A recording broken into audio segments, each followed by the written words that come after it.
लूका 17 अध्याय उसका 5 पद। तब प्रेरितों ने प्रभु से कहा, हमारा विश्वास बढ़ा। तब प्रेरितों ने प्रभु से कहा, हमारा विश्वास बढ़ा। क्या जरूरतें पड़ी होगी प्रेरितों को कि उन्हें ये एहसास होने लगा कि हमारा जो विश्वास है वो कमजोर है या कम है। हम विश्वास में कमजोर हैं और हमें बढ़ने की आवश्यकता है। हमारा विश्वास बढ़ा। जब मनुष्य होने के नाते जब हम इस संसार में रहते हैं, जब दुखों में होकर के गुजरते हैं, कष्टों में होकर जाते हैं, बीमारियों में होकर जाते हैं, अचानक जब जीवन में कुछ बड़े हादसे हो जाते हैं,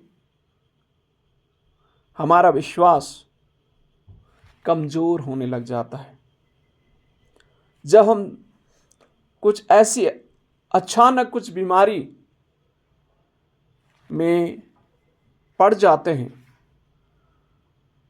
डॉक्टर बताते हैं कि ये तकलीफ जो है ये बहुत ही गंभीर है और इसमें जान का जोखिम भी है। ऐसी परिस्थिति में, ऐसे क्षण में हमारा जो विश्वास है वो कमजोर होने लग जाता है। और न जाने क्या कारण रहा होगा कि प्रेरितों को मन में एहसास हुआ कि हमारा जो विश्वास है वो उतना नहीं है जितना होना चाहिए, इसे और बड़ा होने की आवश्यकता है। तो वो प्रभु यीशु मसीह से सलाह लेते हैं और उनसे विनती करते हैं, प्रभु हमारे विश्वास को बढ़ा दे। ये कुछ ऐसी डोज नहीं है कि किसी को दे दिया जाए तो ये बढ़ जाएगा। ये कुछ ऐसी शिक्षा नहीं है कि दे दी जाए तो ये बढ़ जाएगी, पर ये व्यक्तिगत अनुभव है और ये अनुभव भी है और इसको प्रयोग में भी लाना है, इसको प्रैक्टिस भी करना है। विश्वास को प्रयोग में लेके आना, तभी जाके उसका जो है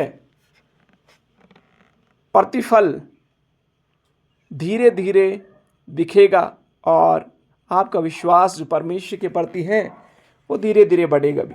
और यहाँ पर वचन 6 में लिखा है, प्रभु ने कहा कि यदि तुमको राई के दाने के बराबर भी विश्वास होता तो तुम इस शहतूत के पेड़ से कहते कि जड़ से उखड़कर समुद्र में लग जा, तो वह तुम्हारे लिए मान लेता। यहाँ पर प्रभु यीशु मसीह अपने प्रेरितों को, अपने शिष्यों को सिखा रहे थे कि विश्वास अगर आपका छोटा भी क्यों ना हो, लेकिन अगर आप उसे प्रयोग करेंगे, इस्तेमाल करेंगे, तो आपके लिए छोटा सा विश्वास जो है बड़ा काम भी कर सकता है। राई का दाना या राई का दाना जो है, इंग्लिश में उसे मास्टर्ड सीड कहा गया है। अगर सरसों का दाना देखा जाए बहुत छोटा होता है, पर अगर उस सरसों के दाने के अंदर के भाग को आप देखेंगे बहुत ही स्ट्रांग होता है। इवन उसकी बाहर की जो परत होती है वो बहुत ही स्ट्रांग होती है, बहुत ही, जैसे कहा जाए उसे इतना पॉलिश किया गया, ऐसा लगता है कि ऐसा उसे पॉलिश किया गया, ऐसा सटीक बनाया गया है कि आसानी से वो टूटता नहीं है। तो विश्वास ये मान्य नहीं रखता कितना बड़ा हो कितना छोटा आपका है, लेकिन विश्वास सबसे बड़ा जो मान्य रखता, आपका विश्वास जितना भी है, क्या वो स्ट्रांग है उस राई के दाने के बराबर, उस सरसों के दाने के बराबर स्ट्रांग होना चाहिए, मजबूत होना चाहिए, दृढ़ होना चाहिए, ठोस होना चाहिए, कठोर होना चाहिए। जब उस सरसों के दाने को आप हाथ में भी लेंगे ना, आप उसको ऐसे मसल नहीं सकते आसानी से। वो बहुत छोटा होता है, लेकिन इतना कितने भी मसलने की कोशिश करें आप तोड़ नहीं सकते उसे। उसको तोड़ना है तो बड़े कठोर पत्थर से उसको आपको क्या करना पड़ेगा, तोड़ना पड़ेगा, अदरवाइज वो टूट नहीं पाएगा। छोटा है लेकिन बहुत ही ठोस, बहुत ही स्ट्रांग, बहुत ही मजबूत, बहुत ही दृढ़ है। तो प्रियो, जो प्रभु यीशु मसीह अपने शिष्यों को सिखाने जा रहे थे वो ये थे, हालांकि आपका विश्वास छोटा भी क्यों ना हो, लेकिन इसको प्रयोग करना बहुत जरूरी है। प्रभु ने कहा कि अगर आपका विश्वास राई के दाने के बराबर हो, तो कहते हैं कि इस सहतूत के पेड़ से कहते हैं कि जड़ से उखड़ करके समुद्र में जा, तो वह मान लेता। अगर आप और मैं विश्वास के द्वारा कुछ कहेंगे, परमेश्वर से कुछ मांगेंगे, आपके लिए बड़े बड़े चमत्कार होंगे। और यही प्रभु यीशु मसीह अपने शिष्यों को उस समय सिखा रहे थे। क्या हमारा भरोसा परमेश्वर पर है? कठिन परिस्थितियां जब आती हैं, मुश्किलें जब आती हैं, समस्या जब आती हैं, क्या उस समय भी हमारा भरोसा परमेश्वर में बना रहता है? क्या उस समय में भी हम नियमित रूप से प्रार्थना में बने रहते हैं, नियमित रूप से परमेश्वर के वचन को सुनते हैं, नियमित रूप से परमेश्वर के वचन में चिंतन और मनन करते हैं? हाँ, अगर आप हमें वो छोटे से विश्वास को प्रयोग में लेके आएंगे, परमेश्वर हमारे लिए आश्चर्य कर्म और अद्भुत काम करेंगे। तो ये हमें आज सीखने की आवश्यकता है। ये मान्य नहीं रखता कि हमारा विश्वास छोटा है या बड़ा है, पर जितना भी आपका और मेरा विश्वास परमेश्वर पर है, जितना भी मैंने परमेश्वर को व्यक्तिगत रीति में चखा है, परखा है, उसी का प्रयोग करें, उसी का प्रयोग करें, और वही आपके लिए चमत्कार करेगा, वही आपके लिए आश्चर्य कर्म करेगा, वही मेरे लिए आश्चर्य कर्म करेगा। क्योंकि जिनका विश्वास बड़ा है, उन्होंने परमेश्वर को उतने करीबी से अनुभव किया है, उतनी नज़दीकी से उन्होंने परमेश्वर को अपने हृदय में, अपने जीवन में, अपने कार्य में, अपनी सेवा में प्रयोग किया है, और इसीलिए वो बड़े बड़े काम कर पाते हैं। तो आपको मुझे अपने विश्वास को क्या करना पड़ेगा? प्रयोग करना पड़ेगा, परमेश्वर से मांगना पड़ेगा, और परमेश्वर निश्चित देगा, अवश्य अपने लोगों को देगा। और जब आप हमें परमेश्वर से विश्वास से कुछ मांगते हैं, बहुत सारे उदाहरण बाइबल में हैं। अगर पिता से उसका बेटा मच्छी मांगे तो क्या उसे वो बिच्छू देगा या सांप देगा? अगर पिता से उसके बच्चे रोटी मांगते हैं तो क्या वो पिता उन्हें पत्थर देगा? नहीं। जब हम मनुष्य होकर के अपने बच्चों को अच्छी अच्छी वस्तु दे सकते हैं, तो हमारा स्वर्गीय पिता हमें मांगने पर क्यों नहीं वो सब बातें देगा जो हमारे जीवन के लिए जरूरी है। और यही आज आपको मुझे सीखने की आवश्यकता है। हमारे विश्वास को हमें मजबूत करने की आवश्यकता है, और ये मजबूत तभी होगा जब हम उसे प्रयोग में लेके आएंगे। परमेश्वर ने उन्हें एक उदाहरण यही दिया कि राई के इस जो पौधा है, सहतूत का जो पौधा, उसे कहोगे तो हो जाएगा। यानी विश्वास से अगर किसी चीज़ को आप मांगोगे, वो आपके लिए हो जाएगा, परमेश्वर करेगा। लेकिन क्या आप और मैं उस सरसों के दाने के समान स्ट्रांग हैं, मजबूत हैं, दृढ़ हैं? आसानी से सरसों का दाना टूटता नहीं है। आंधी आए, तूफान आए, उसमें कोई असर नहीं पड़ता है, क्योंकि बहुत ही ठोस बाहर से हैं, बहुत ही ठोस हैं, अंदर में उसमें कोई गैप नहीं है। तो इतना ठोस, इतना मजबूत, इतना दृढ़ हमारा विश्वास होना चाहिए। और जब हमारा दृढ़ विश्वास परमेश्वर पर होगा, प्रभु हमारे लिए आश्चर्य कर्म और अद्भुत काम परमेश्वर करेंगे। जो आगे के वचनों को हम पढ़ेंगे, वहाँ पर प्रभु यीशु मसीह एक उदाहरण देते हैं, एक दास का उदाहरण देते हैं, एक सेवक का उदाहरण देते हैं, वचन 7 पर लिखा है, पर तुम में से ऐसा कौन है जिसका दास हल जोता या भेड़ें चराता हो, और जब वह खेत से आए तो उससे कहे तुरंत जाकर आकर भोजन करने बैठ, और यह न कहे कि मेरा खाना तैयार कर। परमेश्वर यहाँ पर विनम्रता और सेवा का एक उदाहरण दे रहे हैं। सेवक जो काम कर रहा है, जो काम करता है, अगर उसका मालिक उसे जो है ये नहीं कहेगा कि हाँ ठीक है आपने काम किया है, काम करके आप जा करके बैठ जाओ, मैं आपके लिए खाना तैयार करूँगा। नहीं, उस दास को और भी जिम्मेवारी देगा, कहेगा खाना बना मेरे लिए तैयार कर। यानी जो है सेवक जो है वो विनम्र होना चाहिए। एक काम कर रहा है, दूसरी जिम्मेवारी दी जाएगी, तीसरी जिम्मेवारी दी जाएगी, चौथी जिम्मेवारी दी जाएगी, फिर भी उस सेवक को क्या रहने की आवश्यकता है? दीन और नम्र रहने की आवश्यकता है। और यही प्रभु यीशु मसीह उन्हें सिखाना चाहता है। यानी घमंड से बाहर निकलना बहुत ज़रूरी है, अहंकार से बाहर निकलना बहुत ज़रूरी है। क्योंकि जब हमारे जीवन में अहंकार, घमंड रहता है तो आप और मैं प्रभु की सेवकाई के लिए योग्य नहीं ठहरेंगे। हमारे प्रभु यीशु मसीह जो हैं, उन्होंने एक दास जीवन को धारण किया। वो सामर्थी, बलवान, शक्तिमान, स्वर्ग और पृथ्वी का संपूर्ण अधिकार उन्हीं के हाथ में है।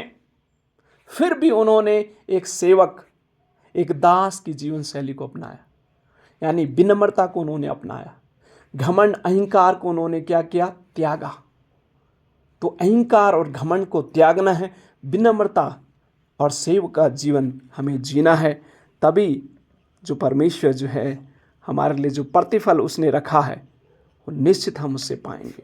तो ये दूसरा जो पाठ प्रभु यीशु मसीह अपने शिष्यों को सिखाने जा रहे थे, और यही था कि विनम्र होना बहुत ज़रूरी है, दीन होना बहुत ज़रूरी है। हर कार्य के लिए हमें जो है तैयार रहने की आवश्यकता है। हमें प्रशंसा के पीछे भागने की आवश्यकता नहीं है। यहाँ पर एक सेवक जो है, उसे जो भी कार्य दिया जाए उसे वो करना ही होगा, और विनम्रता के साथ वो करेगा और सेवा भाव के साथ वो करेगा। उसे प्रशंसा की भूख नहीं है, न वो प्रशंसा के पीछे भागता है। उसे मालूम है मैं सेवक हूँ और मुझे जो मेरा मालिक कहेगा मैं वो करूँगा। हमारा परमेश्वर पिता ये हमें चाहता है कि हम भी विनम्र भाव के व्यक्ति बने, सेवक हृदय के लोग बने। कई बार हमारे जीवन में दुख आएंगे, कठिन परिस्थितियां आएंगी, बीमारी आएंगी, बहुत सारे जीवन में ऐसे उतार चढ़ाव आएंगे जहां हमें लगेगा कि मेरे ही जीवन में ऐसा क्यों हो रहा है। एक सेवक, उसको कितनी भी ताड़ना आप दे दो, एक सेवक उसको कितना भी काम आप दे दो, वो मना नहीं कर सकता है। एक सेवक, एक दास जो है मना नहीं कर सकता है। उसे मालूम है कि मैं इसी उद्देश्य के लिए हूँ, इसी पर्पस से हूँ। हर कठिन परिस्थिति का, धूप का, बारिश का, आंधी का, तूफान का, और भूख का, गरीबी का, ठंड का, हर एक का सामना एक सेवक करता है। और जो काम उसके स्वामी ने दिया है, हर परिस्थिति में उसे करना ही होगा, करना ही होगा, और उसको वो करेगा। वो ये नहीं कह सकता है कि अभी मैं खेत से हल चला के आया हूँ, थका हुआ हूँ, प्यासा हूँ, भूखा हूँ, धूप लगी है। नहीं, घर में आएगा, स्वामी कहेगा भोजन तैयार कर, तो उसे करना होगा, उसे वो करना होगा। और जब वो करेगा तब वो भी खाएगा, उसका स्वामी भी खाने पाएगा। तो एक सेवक का हृदय रखना बहुत ज़रूरी है। और जब हम सेवक का हृदय रखते हैं, परमेश्वर ऐसे लोगों को आशीष देते हैं, उन्हें उठाते हैं और उन्हें बढ़ाते हैं। ये हमें यहाँ पर सीखने की आवश्यकता है। बढ़ना जो प्रोसेस है, ये एक स्लो प्रोसेस है। एक बच्चा जब पैदा होता है 9 महीने माँ के गर्भ में रहता है, स्लो प्रोसेस में वो बच्चा एक मानव रूप को धारण करता है। जब 9 महीने के बाद इस दुनिया में आता है, बड़ी धीरे धीरे वो बच्चा जो है बढ़ता है। मनुष्य जीवन जो है, ग्रोथ जो है, बायोलॉजिकल डेवलपमेंट जो है, वो स्लो प्रोसेस है। वो धीरे धीरे प्रगति का एक पहल है, प्रगति का, विकास का एक नमूना है और तरीका है। तो आपको मुझे परमेश्वर से मांगने की आवश्यकता है, प्रभु अहंकार से हमें दूर करें, विनम्रता का जीवन हमें दें, आलसीपन से हमें बचाएं और मेहनत करने के लिए हमारी मदद और सहायता करें। प्रशंसा के पीछे भागने से हमें बचाएं और आपकी महिमा करने के लिए हर प्रयास हमारी मदद करे और परमेश्वर निश्चित हमारी मदद और सहायता करेगा। फिर दूसरा उदाहरण जो 11 वचन से हम पढ़ते हैं, 11 से 19, यहाँ पर एक दूसरा जो दृष्टांत है प्रभु यीशु मसीह अपने शिष्यों को देते हैं। 10 कोढ़ियों की चंगाई के बारे में यहाँ पर बताते हैं। यहाँ पर 10 कोढ़ी थे जिनको प्रभु यीशु मसीह ने जो है आदेश दिया और उनमें से 10 के 10 चंगे हो गए, लेकिन इनमें से एक जो है, एक कोढ़ी जो है वापस लौट करके परमेश्वर को धन्यवाद देता है। और मालूम है ये जो कोढ़ी था वो सामरी था, यानी छोटी जाति का था। और ये व्यक्ति जो है वापस आकर के परमेश्वर के चरणों में 16 वचन में लिखा, और यीशु के पांवों पर मुंह के बल गिरकर उसका धन्यवाद करने लगा, और वह सामरी था। इस पर यीशु ने कहा, क्या 10 शुद्ध न हुए थे तो फिर वह 9 कहां हैं? क्या इस परदेसी को छोड़ कोई और न निकला जो परमेश्वर की बढ़ाई करता? तब उसने उनसे कहा, उठकर चला जा, तेरे विश्वास ने तुझे चंगा किया। आमीन। प्रियो, परमेश्वर आज भी लोगों के जीवन में चंगाई दे रहा है। आज भी लोग परमेश्वर के आशीष अपने जीवन में, अपने कार्य में, अपने परिवार में अनुभव करते हैं, लेकिन भूल जाते हैं। जैसे इन 9 कोढ़ियों को परमेश्वर ने चंगा किया, वो भूल गए, लेकिन यहां पर एक कोढ़ी है जो वापस आकर के परमेश्वर का धन्यवाद करता है। परमेश्वर हमसे एक ऐसा कृतज्ञता का, यानी धन्यवाद हृदय परमेश्वर हमसे चाहता है। अगर हम अपने जीवनों में देखें, पीछे परिवारों में देखें, सेवकाई में देखें, अपने कार्यस्थल में देखें, परमेश्वर ने बहुत सारी भलाई हमारे जीवन में की है, लेकिन कई बार आप में इन 9 कोढ़ियों के समान भूल जाते हैं और वापस नहीं आते परमेश्वर के पास। परमेश्वर के पास लौटना बहुत जरूरी है। परमेश्वर के पास लौटना बहुत जरूरी है और एक धन्यवादी हृदय हमारा होना बहुत जरूरी है। और यही परमेश्वर हमसे परखना चाहता है, यही जांचना चाहता है और यही देखना चाहता है। लिखा है, प्रभु यीशु मसीह ने कहा, उठकर चला जा, तेरे विश्वास ने तुझे चंगा किया। और लोग भी चंगे हुए होंगे, लेकिन उनका विश्वास जो है परमेश्वर पर न हो करके किसी और चीज़ों में उनका विश्वास जो है केंद्रित रह गया। आज आपका और मेरा विश्वास कहाँ है? ये सवाल के साथ मैं छोड़ना चाहता हूँ। आपका मेरा विश्वास कहाँ है? अगर धन में है, अपनी शान में है, अपनी शौहरत में है, अपनी खूबसूरती में है, अपने पारिवारिक बैकग्राउंड में है, कहाँ है आपका विश्वास?